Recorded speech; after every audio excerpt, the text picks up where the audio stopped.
South Indian জনপ্রিয় recipe idli ধোসার কথা তো মাথায় আসেই। আর এই ইডলি ধোসার কথা মাথায় আসা মানে তার সাথে নারকেলের চাটনির কথাটি ভোলাই যায় না।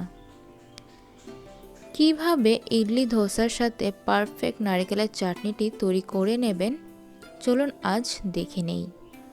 রেসিপিটি করার জন্য একটা কড়াইতে আমি প্রথমে দিয়ে দিচ্ছি অড়হরের ডাল, সাথে দুটি শুকনো লঙ্কা। ডাল এবং শুকনো লঙ্কাকে খালি কড়াইতে মিডিয়াম আঁচে লাল লাল করে ভেজে নিতে হবে।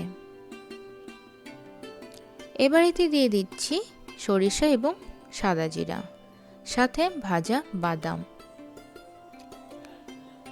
বাদাম, সরিষা এবং সাদা জিরাটাকে ভালো করে ভেজে দিয়ে দিলাম নারকেল।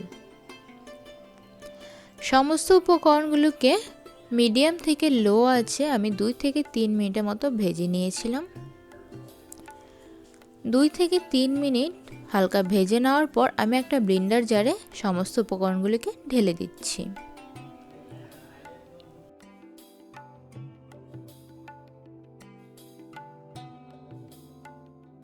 সাথে দিয়ে দিচ্ছি আদা এবং স্বাদমতো নুন। হালকা জল দিয়ে আমি সমস্ত উপকরণগুলোকে ব্লেন্ডার করে নিচ্ছি। এখানে আমাদের ব্লেন্ডারটা কিন্তু বেশ সুন্দর মিহি এবং হালকা ঠিক হয়েছে। এবার আমি একটা কড়াই নিয়ে নিচ্ছি এবং তাতে তেল গরম করে নেব।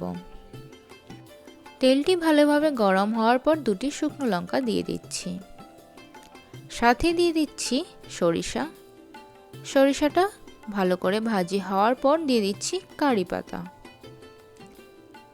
নারকেলের চাটনির এই কারি পাতা, সরিষা, শুকনো লঙ্কা ভাজা তেলটি কিন্তু টেস্টটিকে অনেক গুণ বাড়িয়ে তোলে। সমস্ত উপকরণগুলোকে খুব সুন্দর করে ভালো করে মিডিয়াম আঁচে ভেজে নিলাম। এবার একটা বাটিতে নারকেলের পেস্টটা নিয়ে নিলাম আর সাথে নিয়ে নিচ্ছি টক দই। দইয়ের বাটিতে আমি সামান্য জল দিয়ে দিচ্ছি। মিক্সচার এবং টক দই জলটাকে খুব ভালো করে একটা স্পুন দিয়ে মিশিয়ে নিচ্ছি। আমি আরও একটু পরিমাণ জল এখানে দিয়ে দেব।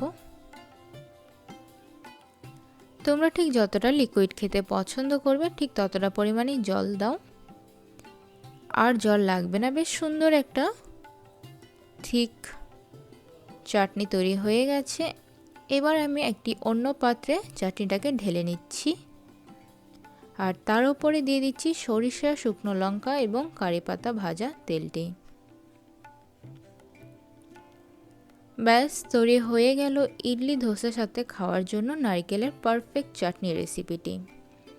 তো বন্ধুরা, তোমাদের আজকের এই রেসিপিটি কেমন লাগলো কমেন্টে অবশ্যই জানিও। আর যদি ভালো লেগে থাকে চ্যানেলটিকে সাবস্ক্রাইব করে দিও এবং অনেক অনেক লাইক করে দিও। ভিডিওটি দেখার জন্য ধন্যবাদ।